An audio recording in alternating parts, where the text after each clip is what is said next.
ಎಲ್ಲರಿಗೂ ನಮಸ್ಕಾರ.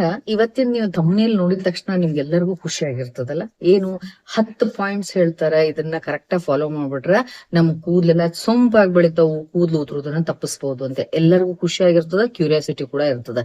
ಕರೆಕ್ಟ್. ನಿಮ್ಮ ಕೂದಲ ಆರೋಗ್ಯ ಸರಿಯಾಗಿರ್ಬೇಕು, ಕೂದಲು ಚಲೋ ಬೆಳಿಬೇಕು, ಮತ್ತು ಕಾಲಿತ್ಯ ಅಂದ್ರೆ ಹೇರ್ ಫಾಲಿಂಗ್ ಸ್ಟಾಪ್ ಆಗ್ಬೇಕು, ಇವನ್ ಪಾಲಿತ್ಯ ಬೆಳಗಾಗೋದನ್ನು ಕಡಿಮೆ ಆಗ್ಬೇಕು ಅಂತಂದ್ರೆ ಈ 10 ಪಾಯಿಂಟ್ಸ್ ಅನ್ನ ಫಾಲೋ ಮಾಡ್ಲೇಬೇಕು. There is no shortcut. ಆದ್ರ ಕೂದ್ಲು ಯಾಕೆ ಉದುರ್ತಾವಂತ ಫಸ್ಟ್ ಅದ್ ತಿಳ್ಕೊಳ್ಳೋದು ಬಹಳ ಮುಖ್ಯ ಅಲ್ಲ. ನೋಡ್ರಿ ಏನಾಗ್ತದ, ನೀವು ಕೂದ್ಲು ಯಾಕೆ ಉದುರ್ತಾವು ಅಂತ ತಿಳ್ಕೊಳ್ಳಿಲ್ಲ ಅಂತಂದ್ರ ಏನ ಟ್ರೀಟ್ಮೆಂಟ್ ಮಾಡಿದ್ರು ವಿಗ್ಗಿನ ಮ್ಯಾಲ ಹಚ್ಕೊಂಡಂಗ ಆಗ್ತದ, ವಿಗ್ಗಿಗೆ ಟ್ರೀಟ್ಮೆಂಟ್ ಮಾಡ್ದಂಗ ಆಗ್ತದ. ನೀವು ನಿಮ್ ಒರಿಜಿನಲ್ ಕೂದ್ಲಕ್ ಮಾಡ್ದಂಗ ಆಗುವುದಿಲ್ಲ. ಅದಕ್ಕೋಸ್ಕರ ಫಸ್ಟ್ ಏನಿರ್ತಾವ ಕಾರಣಗಳು ಅಂದ್ರೆ there are an number of reasons. ಅದ್ರೊಳಗೆ ಮುಖ್ಯವಾಗಿ ಏನಿರ್ತದ, ಹಾರ್ಮೋನಲ್ ಇಂಬ್ಯಾಲೆನ್ಸ್.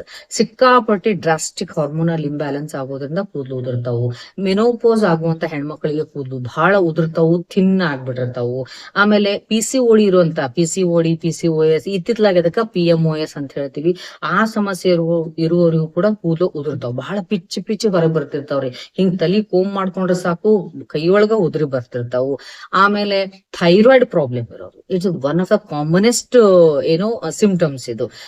ಲಿವರ್ ಪ್ರಾಬ್ಲಮ್ ಇರುವಂತವರಿಗೆ ಬರ್ತಾವು. ನ್ಯೂಟ್ರಿಯೆಂಟ್ಸ್ ಸರಿಯಾಗಿ ತಗೊಳ್ಳಿಲ್ಲ ಅಂತಂದ್ರೆ ಇವೆಲ್ಲ ಶುರು ಆಗ್ತಾವು. ಕ್ಯಾನ್ಸರ್ ಅಂತ ರೋಗ ಇದ್ದು ಅದಕ್ ಮೇಲೆ ಏನಾದ್ರು ಟ್ರೀಟ್ಮೆಂಟ್ ಕೊಡ್ತಿರ್ತಾರ, ಕೀಮೋಥೆರಪಿ, ರೇಡಿಯೇಷನ್ ಥೆರಪಿ ಆದಾಗ ಅದ್ರ ಸೈಡ್ ಎಫೆಕ್ಟ್ ನಿಂದ ಕೆಲವೊಂದ್ಸರಿ ಕೂದಲು ಉದುರ್ತಾವು. ಆಟೋ ಇಮ್ಯೂನ್ ಡಿಸಾರ್ಡರ್ಸ್ ಬರ್ತಾವು. ನಾ ಹೇಳಿನಿ, ಆಟೋ ಇಮ್ಯುನಿಟಿ ನಮ್ಮ ದೇಹದ ಹೇರ್ ಫಾಲಿಕಲ್ಸ್ ಮೇಲೆ ಏನಾದ್ರು ಅಫೆಕ್ಟ್ ಆಯ್ತು ಅಂತಂದ್ರ ಅಲ್ಲಿ ಕೂದಲು ಉದುರ್ತಾವು.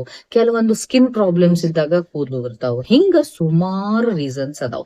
ಕೂದಲು ಯಾಕೆ ಉದುರ್ತಾವು ಅಂತ ಹೇಳಿಕ್ ಬರುದಿಲ್ಲ. ನೋಡ್ರಿ, ರಸ, ರಕ್ತ, ಮಾಂಸ, ಮೇದ, ಅಸ್ಥಿ ಇದು 5ನೇ ಧಾತು. ಕೂದಲು, ಕೇಶ, ಲೋಮ, ನಖ ಇವು ಅಸ್ಥಿ ಧಾತುವಿನ ಬೈ ಪ್ರಾಡಕ್ಟ್ಸ್ ಅಂತ ಹೇಳ್ತೀವಿ ನಾವು. ಹಿಂಗಾಗಿ ನಮ್ಮಲ್ಲಿ ರಸ, ರಕ್ತ, ಮಾಂಸ, ಮೇಧ ಈ 4 ಫಸ್ಟ್ ಮೊದಲಿರುವಂತ 4 ಧಾತುಗಳ ನರಿಶ್ಮೆಂಟ್ ಸರಿ ಆಗ್ಲಿಲ್ಲ ಅಂದ್ರೆ ಆಟೋಮೆಟಿಕಲಿ ಅಸ್ಥಿ ಧಾತು ಸರಿ ಆಗುದೇ ಇಲ್ಲ. ಅದರ ಪರಿಣಾಮವಾಗಿ ನಮ್ಗ ಕೂದಲು ಉದುರ್ಲಿಕ್ಕೆ ಶುರು ಆಗ್ತಾವ. ಓಕೆ, ಈ ಸ್ಪೆಸಿಫಿಕ್ ಏನೇನ್ ಕಾರಣ ಹೇಳಿದ್ನಲ್ಲ, ಇಂಥ ಕಾರಣಗಳಿದ್ದಾಗ ಮೊದ್ಲು ಆ ರೀಸನ್ಸ್ ಅನ್ನ ಸರಿ ಮಾಡ್ಕೊಳ್ಳೇಬೇಕು. ನೀವ್ ಈಗ ಥೈರಾಯ್ಡ್ ಪ್ರಾಬ್ಲಮ್ ಇದ್ದಾಗ ಕೂದಲು ಉದುರ್ಲಿಕ್ಕತ್ತಾವಂದ್ರ ಬಾಕಿ ಎಲ್ಲಾ ಮಾಡಿ ಥೈರಾಯ್ಡ್ ಅನ್ನ ಸಮಸ್ಯೆನ ಸರಿ ಮಾಡ್ಲಿಲ್ಲ ಅಂದ್ರ ರಿಸಲ್ಟ್ ಬರ್ಲಿಕ್ಕೆ ಸಾಧ್ಯ ಇಲ್ಲ. ಅದಕ್ಕೋಸ್ಕರ ನಾವು ಏನ ಡಯಾಗ್ನೋಸ್ ಮಾಡಿ ಆ ರೀಸನ್, ಪಾಸಿಟಿವ್ ಫ್ಯಾಕ್ಟರ್ ಅನ್ನ ಸರಿ ಮಾಡ್ಕೊಂಡ್ರೆ ಆಟೋಮೆಟಿಕ್ಲಿ ನಾವು ಕೂದಲು ಉದುರೋದನ್ನ ಸ್ಟಾಪ್ ಮಾಡ್ಬೋದು. ಇವತ್ತು ಅವನ್ನೆಲ್ಲ ಸೈಡ್ ಇಟ್ಟು, ಯಾಕಂದ್ರೆ ಅವುಗಳಿಗೆಲ್ಲ ಏನ್ ಬೇಕು, ಸಿಸ್ಟಮ್ಯಾಟಿಕ್ ಆಗಿ ಡಯಾಗ್ನೋಸಿಸ್ ಬೇಕು. ಪೇಷಂಟ್ಸ್ 1 to 1 ನೋಡಿ ಡಯಾಗ್ನೋಸ್ ಮಾಡಿ ಅದಕ್ಕೆ ಪರ್ಟಿಕ್ಯುಲರ್ ಆಗಿರುವಂತ ಟ್ರೀಟ್ಮೆಂಟ್, ಟಾರ್ಗೆಟ್ ಟ್ರೀಟ್ಮೆಂಟ್ ಮಾಡ್ಬೇಕಾಗ್ತದೆ. ಇವತ್ತು ಈ ವಿಡಿಯೋ ಒಳಗೆ ನಾ ಏನ್ ಹೇಳಿಕತ್ತೀನಿ ಅಂತಂದ್ರೆ, ಜನರಲ್ ಆಗಿ ಎಲ್ಲರೂ ಏನ್ ಕೇರ್ ತಗೋಬಹುದು, ಕೂದಲು ಚಂದಾಗಿ ಬೆಳಿಬೇಕು, ಉದುರಬಾರ್ದು ಅಂದ್ರೆ ಏನ್ ತಗೋಬಹುದು ಅಂತ ಹೇಳಿ ಒಂದು 10 ಪಾಯಿಂಟ್ಸ್ ಅನ್ನ ನಾನು ಇವತ್ ನಿಮ್ಗೆ ಹೇಳ್ತೀನಿ.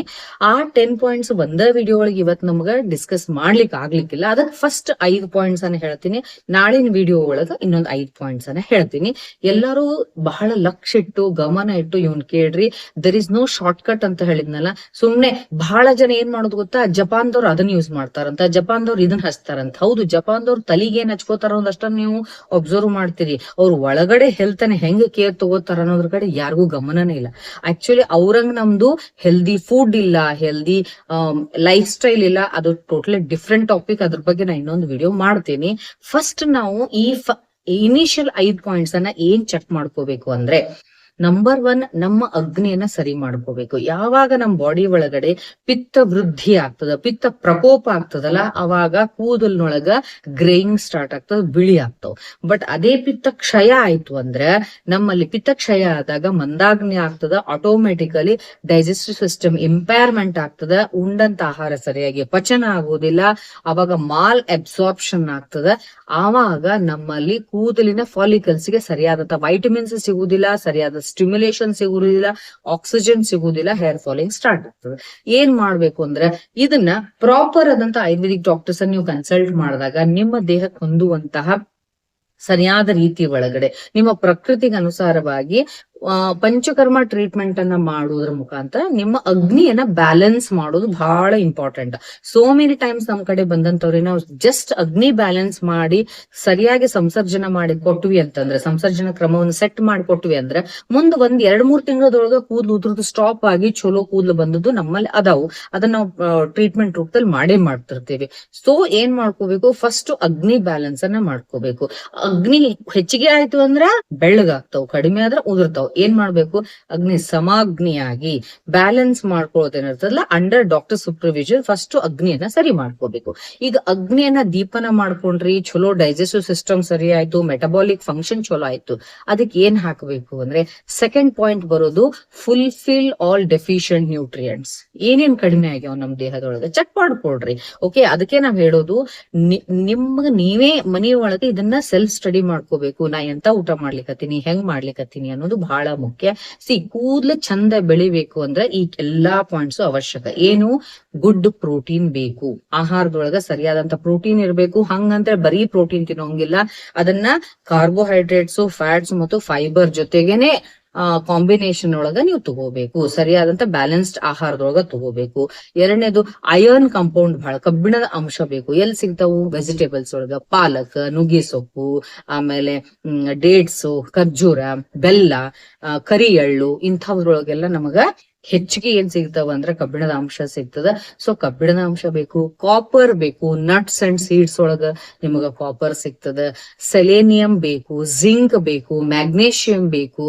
ಇವೆಲ್ಲ ಎಲ್ಲಿ ಸಿಗ್ತಾವ್ರಿ, ಇದೇ ಆಹಾರದೊಳಗ, ಹೋಲ್ ಗ್ರೇನ್ಸ್ ಒಳಗ, ಸಿಪ್ಪಿ ತೆಗಿಲಾರ್ದಂತ ಕಾಳುಗಳೊಳಗ, ವೆಜಿಟೇಬಲ್ಸ್ ಒಳಗ, ನಟ್ಸ್ ಅಂಡ್ ಸೀಡ್ಸ್ ಒಳಗ ಸಿಗ್ತದ.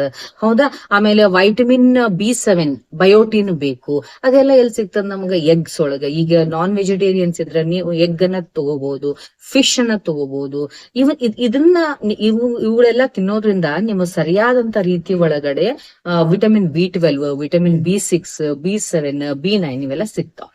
ಓಕೆ, ಇವುಗಳನ್ನ ನೀವು ಸರಿಯಾಗಿ ದೇಹಕ್ಕ ಹಿತಮಿತವಾದಂತ ಪ್ರಮಾಣದೊಳಗ ನಿಮ್ಮ ಏಜಿಗೆ ಅನುಸಾರವಾಗಿ ಬ್ಯಾಲೆನ್ಸ್ಡ್ ಫುಡ್ ಅನ್ನ ತಗೊಳ್ಳೇಬೇಕು. ಜಂಕ್ ಫುಡ್ ಅನ್ನ ಮೊದಲು ಸ್ಟಾಪ್ ಮಾಡ್ರಿ. ಕೂದಲು ಚಂದಾಗಿರ್ಬೇಕಾ, stop your junk foods. Okay, junk ಒಳಗ್ ಏನೇನು ಇರಂಗಿಲ್ಲ, ಜೀವನೇ ಇರಂಗಿಲ್ಲ. ಹೈ ನ್ಯೂಟ್ರಿಷಿಯಸ್ ಇರುವಂತಹ, ಒಳ್ಳೆಯ ಮಿನರಲ್ಸ್, ವಿಟಮಿನ್ಸ್ ಕೂಡಿರುವಂತಹ, ಪ್ರೋಟೀನ್ಸ್ ಇರುವಂತಹ, ಹೈ ಫೈಬರ್ ಕಂಟೆಂಟ್ ತುಂಬಿರುವಂತಹ ಆಹಾರವನ್ನ, ಬ್ಯಾಲೆನ್ಸ್ಡ್ ಆಹಾರವನ್ನ ತಗೋಬೇಕು. ಈಗ ಏನ್ ಮಾಡಿದ್ರಿ ನೀವು, ಫಸ್ಟ್ ಅಗ್ನಿ ಸರಿ ಮಾಡಿದ್ರಿ, ಅದಕ್ಕೆ ಒಳ್ಳೆ ನ್ಯೂಟ್ರಿಯೆಂಟ್ಸ್ ಅನ್ನ ಹಾಕಿದ್ರಿ. ಕರೆಕ್ಟ್, ಹೌದಾ? ಒಂದು ಗಿಡ ಬೆಳಿಬೇಕು ಅಂತಂದ್ರೆ ಅದಕ್ ಸರಿಯಾಗಿ ಸಡ್ಲ್ ಮಾಡಿದ್ರಿ, ಅಂದ್ರೆ ಭೂಮಿಯನ್ನ ಸಡಿಲ್ ಮಾಡಿ ನೆಟ್ರಿ, ಅದಕ್ಕ ಸರಿಯಾದಂತಹ ಗೊಬ್ಬರವನ್ನ ಹಾಕಿದ್ರಿ. ಈಗ ಮೇಲೇನ್ ಹಾಕ್ಬೇಕು, ನೀರ್ ಹಾಕ್ಬೇಕು. ಮೂರನೇ ಪಾಯಿಂಟ್ ಏನ್ ಬರ್ತದ, ನೀರು. Hydration of the body is very very important. ಎಷ್ಟು ಕುಡಿತೀವಿ, ಅದು ಹೆಂಗ್ ಕುಡಿಬೇಕು ಅನ್ನೋದ್ರ ಬಗ್ಗೆ ಸ್ಪೆಸಿಫಿಕಲಿ ಬೇಕು ಅಂದ್ರೆ ನಾನು ವಿಡಿಯೋ ಮಾಡೀನಿ, ನೀವು ಚಾನೆಲ್ ಅನ್ನ ಸಬ್ಸ್ಕ್ರೈಬ್ ಮಾಡ್ಕೊಂಡು ನೋಡ್ರಿ. ಬಟ್ ನೀರಿನ ಕ್ವಾಂಟಿಟಿ ಒಳಗೆ ಆಕ್ಚುಲಿ ಇಷ್ಟೇ ಕುಡಿಬೇಕು ಅಂತಿಲ್ಲ. Some people that all like plenty of water ಕುಡೀರಿ, ಪ್ಲೆಂಟಿ ಆಫ್ ವಾಟರ್ ಕುಡೀರಿ ಅಂತ ಹೇಳ್ತಾರೆ. That is also wrong. ನಿಮ್ಮ ಪ್ರಕೃತಿಗೆ ಅನುಸಾರವಾಗಿ ನೀವು ನೀರನ್ನ ಕುಡಿಬೇಕು. ಓಕೆ, ಈಗ ವಾತ ಪ್ರಕೃತಿ ಇದ್ದವ್ರು ಹೆಚ್ಚಿಗೆ ಕುಡಿಬೇಕಾಗ್ತದ, ಪಿತ್ತ ಪ್ರಕೃತಿ ಇರುವಂತವ್ರು ಒಂದು ಮಾಡರೇಟ್ ಒಳಗೆ ಕುಡಿಬೇಕಾಗ್ತದ, ಕಫ ಪ್ರಕೃತಿ ಇದ್ದವ್ರು ಸ್ವಲ್ಪ ಕಡಿಮೆ ಕುಡಿದ್ರು ನಡೀತದ. ಅದು ನಿಮಗ್ ಹೆಂಗ್ ಅನಿಸ್ತದ, ಡಿಹೈಡ್ರೇಷನ್ ಆಗ್ಲಾರ್ದಾಗ ನೋಡ್ಕೊಡ್ರಿ. ಹೆಚ್ಚಿಗೆ ಎಲೆಕ್ಟ್ರೋಲೈಟ್ಸ್ ಇರುವಂತ ನೀರನ್ನ ಕುಡೀರಿ. ಮತ್ತು ಎಲೆಕ್ಟ್ರೋಲೈಟ್ಸ್ ಹೆಚ್ಚಿನ ರೂಪದೊಳಗೆ ದೇಹಕ್ಕೆ ಹೋಗುವಂಗ, ಲೈಕ್ ವೈಟಮಿನ್ C ದೇಹಕ್ಕೆ ಹೋಗುವಂಗ ಲೆಮನ್, ಇವನ್ನೆಲ್ಲವನ್ನು ತಗೊಳ್ರಿ. ಸಾಕಷ್ಟು ನಿಮಗ್ ಕುತ್ಕೊಂಡು ಹುಡುಕಿದ್ರ ಎಲ್ಲವೂ ನಿಮ್ಮ ಮನೆಯೊಳಗ ಸಿಗುವಂತಹ ಮೆಥಡ್ಸ್ ಇರ್ತಾವು. ಆಹಾರವನ್ನ ಮಾಡ್ಕೊಡ್ರಿ, ನೀರನ್ನ ತಗೊಂಡ್ರಿ, ಅಗ್ನಿ ಸರಿ ಮಾಡ್ಕೊಂಡ್ರಿ. ಈ ನೆಕ್ಸ್ಟ್ ಬರುವಂತದ್ದು expose yourself to sunrise. Early morning ನೀವು ಸನ್ ರೈಸ್ ಎಕ್ಸ್ಪೋಸ್ ಆಗೋದ್ರಿಂದ ಏನಾಗ್ತದ, ವೈಟಮಿನ್ D ಸಿಂಥಸೈಸ್ ಆಗ್ತದ. ಇಟ್ ಡಸಂಟ್ ಮೀನ್ ತಲೆಯಿಂದನ ನಿಮಗೆ ಸಿಂಥಸೈಸ್ ಆಗ್ತದ ಅಂತ ಅಲ್ಲ. ಆಕ್ಚುಲಿ ನಿಮ್ಮ ಬೆನ್ನನ್ನ ಅರ್ಲಿ ಮಾರ್ನಿಂಗ್ ಸನ್ರೈಸ್ ಎಕ್ಸ್ಪೋಸ್ ಮಾಡೋದ್ರಿಂದ ಹೆಚ್ಚಿಗೆ ವೈಟಮಿನ್ D ದೇಹದೊಳಗ್ ಬಂತು ಅಂದ್ರೆ ಅದು ನಿಮ್ಮ ಕೂದಲಿನ ಬೆಳವಣಿಗೆ ಬಹಳಷ್ಟು ಹೆಲ್ಪ್ ಮಾಡ್ತದೆ. ಇದನ್ನ ಮಾಡಂಗಿಲ್ಲ ಬಹಳ ಜನ. ಓಕೆ, ಇವೆಲ್ಲ ಪಾಯಿಂಟ್ಸ್ ಹೇಳಿಕತ್ತೀನಲ್ಲ, ಈ ಪಾಯಿಂಟ್ಸ್ ಒಳಗ್ ನೀವು ಒಂದನ್ನ ಮಿಸ್ ಮಾಡಿದ್ರು ಕೂಡ ನಿಮ್ ಗಿಡ ಸರಿಯಾಗಿ ಬೆಳಂಗಿಲ್ಲ. ಈಗ it is as good as growing a plant. ಹೌದಾ, ನಾವ್ ನೀರ್ ಹಾಕ್ತೇನ್ರಿ, ಅದ್ರ ಗೊಬ್ಬರನ ಹಾಕೋದಿಲ್ಲ ಅಂದ್ರೆ ನಡೆಯಂಗಿಲ್ಲ. ಗೊಬ್ಬರ ನೀರು ಹಾಕ್ತೇನ್ರಿ, ಸೂರ್ಯನ್ ಬೆಳಕ್ ಕೊಡಂಗಿಲ್ಲ ಅಂದ್ರೂ ನಡೆಯಂಗಿಲ್ಲ. ಸೊ ಇವನ್ನೆಲ್ಲ ಸರಿಯಾಗಿ ನೀವು ಮಾಡ್ಲೇಬೇಕಾಗ್ತದ. ಓಕೆ, ಇದ್ರ ಜೊತೆಗೆ ಏನ್ ಬರ್ತದೆ ಇನ್ನೊಂದು ಅಂದ್ರೆ ರಸಾಯನ ಚಿಕಿತ್ಸಾ ಅಂತ ಹೇಳ್ತೀವಿ. ಅಂದ್ರೆ ರಸಾಯನ ಯಾವ ರೀಜುವಿನೇಟ್ ಆಗುವಂತ ನಮ್ಮ ಜೀವಕೋಶಗಳಿಗೆ ಒಂದು ಒಳ್ಳೆಯ ಶಕ್ತಿಯನ್ನ ಕೊಡುವಂತಹ, ನಮ್ಮ ಕೂದಲಿನ ಕ್ಯಾರೆಟನೋಸೈಟ್ಸ್ ಅಂತ ಏನ್ ಹೇಳ್ತೀವಲ್ಲ, ಅಂದ್ರೆ ಹೇರ್ ಫಾಲಿಕಲ್ಸ್ ನೊಳಗ ಒಂದು ಪ್ರೋಟೀನ್ ಅನ್ನ, ಕೆರಾಟಿನ್ ಅನ್ನುವಂತ ಪ್ರೋಟೀನ್ ಉತ್ಪತ್ತಿ ಮಾಡುವಂತ ಕೆರೆಟನೋಸೈಟ್ಸ್ ಅಂತ ಏನ್ ಜೀವಕೋಶಗಳಿರ್ತಾವ ಅವುಗಳಿಗೆ ಶಕ್ತಿ ಕೊಡುವಂತಹ ರಸಾಯನ ಚಿಕಿತ್ಸೆನ ತಗೋಬೇಕಾಗ್ತದ. ಅವು ಮನೆಯೊಳಗೆ ಏನೇನು ಎಷ್ಟಿಮದು ಚೂರ್ಣ ಅಂತ ಬರ್ತದ, ಆಮಲಕಿ ಅಂತ ಬರ್ತದ, ಗುಡುಚಿ ಅಂತ ಬರ್ತದ, ಭೃಂಗರಾಜ ಅಂತ ಬರ್ತದ. ಇವುಗಳನ್ನ ಒಳಗೊಂಡಂತಹ ಕೆಲವೊಂದು ಮೆಡಿಸಿನ್ಸ್ ಅನ್ನ, ಅಥವಾ ನಿಮ್ಮ ರಾ ಫಾರ್ಮ್ ಒಳಗನ ಅಮೃತ ಬಳ್ಳಿ ಎಷ್ಟೋ ಜನರು ಸಿಗ್ತದ, ಸ್ವಲ್ಪ ತಗೊಳ್ಬಹುದು. ಆಮೇಲೆ ಪ್ರತಿ ದಿವಸ ಒಂದು ಅರ್ಧ ಲಿಂಬೆ ಹಣ್ಣಾದ್ರೂ ನೀವು ದೇಹ ಒಳಗ ಹೋಗುವಂಗ ನೋಡ್ಕೋಬೇಕು. ಅನ್ನದೊಳಗ ಹಾಕೊಂಡು ಅಥವಾ ಶರ್ಬತ್ ಮಾಡ್ಕೊಂಡು, ಮತ್ ಶರ್ಬತ್ ಅಂದ್ರೆ ಸಕ್ರೆ ಹೆಚ್ಚಿಗೆ ಹಾಕ್ಲಿಕ್ಕೆ ಹೋಗ್ಬೇಡ್ರಿ, ಚೂರು ಬೆಲ್ಲ ಹಾಕೊಂಡು ಅಥವಾ ಜಸ್ಟ್ ಇದನ್ನ ಏನು ಲೆಮನ್ ನೀವು ತಗೊಳ್ಳುವಂತ ರೂಢಿ ಇಟ್ಕೋಬೇಕು. ಸಾಲ್ಟ್ ಕಂಟೆಂಟ್ ಅನ್ನ ಆದಷ್ಟು ಕಡಿಮೆ ಮಾಡ್ಕೋಬೇಕು, ಆಪ್ಟಿಮಮ್ ಆಗಿ ತಗೋಬೇಕು. ಈ 5 ಪಾಯಿಂಟ್ಸ್ ಅನ್ನ ನೀವು ಫಾಲೋ ಮಾಡಿದ್ರಿ ಅಂದ್ರೆ ನಿಮಗ ಹೇರ್ ಫಾಲಿಕಲ್ಸ್ ಅಂದ್ರೆ ಕ್ಯಾರೆಟಿನೋಸೈಟ್ಸ್ ಏನಿರ್ತಾವಲ್ಲ ಅವು ಆ ಜೀವಕೋಶಗಳಿಗೆ ಒಳ್ಳೆ ಸ್ಟ್ರೆಂತ್ ಬರ್ತದ. ಅದು ಕೆರಾಟಿನ್ ಪಿಗ್ಮೆಂಟ್ ಅಂದ್ರೆ ಕೆರಾಟಿನ್ ಅನ್ನುವಂತ ಒಂದು ಪ್ರೋಟೀನ್ ಅನ್ನ ಬಿಡುಗಡೆ ಮಾಡ್ತದ, ಪ್ರೊಡ್ಯೂಸ್ ಮಾಡ್ತದ. ಇದರಿಂದ ಹೇರ್ ಶಾಫ್ಟ್ ಬಹಳ ಸ್ಟ್ರಾಂಗ್ ಆಗಿ ಒಳ್ಳೆ ಗಟ್ಟಿಯಾಗಿ ನಿಮ್ಗೆ ಬೆಳಿಲಿಕ್ಕೆ ಶುರುವಾಗ್ತದೆ. ಹೇರ್ ಫಾಲ್ ನ ಸ್ಟಾಪ್ ಮಾಡ್ಬೋದು. ಇನ್ನು ನೆಕ್ಸ್ಟ್ ವಿಡಿಯೋ ಒಳಗೆ ನಾ ಹೇಳುವಂತವು ಒಂದು 5 ಪಾಯಿಂಟ್ಸ್ ಬಹಳ ಇಂಪಾರ್ಟೆಂಟ್. ಐ ಆಮ್ ಶ್ಯೂರ್ ಅವುಗಳಿಗೆ ನೀವು ವೇಟ್ ಮಾಡ್ಲಿಕ್ಕೆ. ಯಾಕಂದ್ರೆ ಯಾರಿಗೂ ಒಳಗಡೆಯಿಂದ ಸರಿ ಮಾಡ್ಕೊಳ್ಳೋದು ಇಂಟ್ರೆಸ್ಟ್ ಇಲ್ಲ, ಹೊರಗಡೆಯಿಂದ ಏನ್ ಮಾಡ್ಕೋಬೇಕು, ಯಾವ ರೀತಿಯಾಗಿ ಶಿರೋಲೇಪ ಏನೇನ್ ಅಪ್ಲಿಕೇಶನ್ ಮಾಡ್ಕೋಬೇಕು ಶೈನಿಂಗ್ ಹೇರ್ ಬರ್ಲಿಕ್ಕೆ, ಆಮೇಲೆ ಯಾವ ರೀತಿಯಾಗಿ ಅದನ್ನ ಕೇರ್ ತಗೋಬೇಕನ್ನೋ ಇನ್ನು 5 ಪಾಯಿಂಟ್ಸ್ ಅನ್ನ ನಾನು ನಾಳೆ ವಿಡಿಯೋ ಒಳಗ ಹೇಳ್ತೇನೆ. ಕರೆಕ್ಟ್ ಆಗಿ ಫಾಲೋ ಮಾಡ್ರಿ. ಈ 10 ಪಾಯಿಂಟ್ಸ್ ಅನ್ನ ನೀವು ಆನೆಸ್ಟ್ ಆಗಿ ಫಾಲೋ ಮಾಡ್ರಿ. ಐ ಆಮ್ ಡ್ಯಾಮ್ ಶ್ಯೂರ್ ನಿಮ್ದು ಹೇರ್ ಫಾಲಿಂಗ್ ಬಹಳ ಚಂದ ಕಡಿಮೆ ಆಗ್ತದ. ಎಲ್ಲರಿಗೂ ಸೊಂಪಾಗಿ ಕಪ್ಪು ಕೂದಲು, ಒಳ್ಳೆ ರೀತಿಯಲ್ಲಿ ದಟ್ಟವಾದಂತ ಕೂದಲು ನಿಮ್ಮವು ಆಗ್ತಾವ. ಯಾರಿನ ಹೇಳಲಿಕ್ಕತ್ತಿರುವಂತ ಪಾಯಿಂಟ್ಸ್ ಲೈಕ್ ಆಗ್ತಾವಲ್ಲ, ದಯವಿಟ್ಟು ಇವನ್ನ ಶೇರ್ ಮಾಡ್ರಿ. ನಿಮಗ್ ಕೇಳಲಿಕ್ ಬಹಳ ಸಣ್ಣ ಸಿಂಪಲ್ ಅನ್ನಿಸ್ಬೋದು, ಬಟ್ ಇವನ್ನ ಇಂಪ್ಲಿಮೆಂಟ್ ಮಾಡಿರಂಗಿಲ್ಲ. ಬರೀ ಕೇಳುವುದಲ್ಲ, ಇಂಪ್ಲಿಮೆಂಟ್ ಮಾಡ್ಬೇಕು, ಅವಾಗ ನಮ್ಮ ರಿಸಲ್ಟ್ ಬರ್ತದ. ಓಕೆ, ಇಂಪ್ಲಿಮೆಂಟ್ ಮಾಡ್ತೀನಿ ಅನ್ನುವಂತ ಓತು ತಗೊಂಡು ಇವನ್ನೆಲ್ಲವೂ ಇವತ್ತಿನ 5 ಪಾಯಿಂಟ್ಸ್ ನಾಳೆ 5 ಪಾಯಿಂಟ್ಸ್ ಕರೆಕ್ಟ್ ಮಾಡ್ರಿ.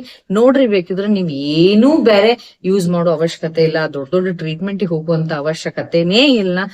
ಸೂಪರ್ ಆಗಿ ನಿಮ್ಮ ಕೂದಲು ಬೆಳಿತಾವ್. ಓಕೆ, ಸೊ ಆಸ್ ಯೂಶುವಲ್ ನನ್ನ ಚಾನಲ್ ಅನ್ನ ಲೈಕ್ ಆದವ್ರು ಸಬ್ಸ್ಕ್ರೈಬ್ ಮಾಡ್ಕೊಡ್ರಿ, so that it motivates me to bring authentic.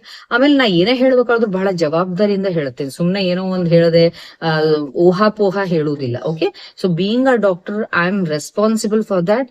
ಅದಕ್ಕೆ ಇವುಗಳನ್ನ ಮಾಡ್ರಿ, ಲೈಕ್ ಮಾಡ್ರಿ, ಶೇರ್ ಮಾಡ್ರಿ ಅಂಡ್ ಕಮೆಂಟ್ ಮಾಡ್ರಿ. Thank you.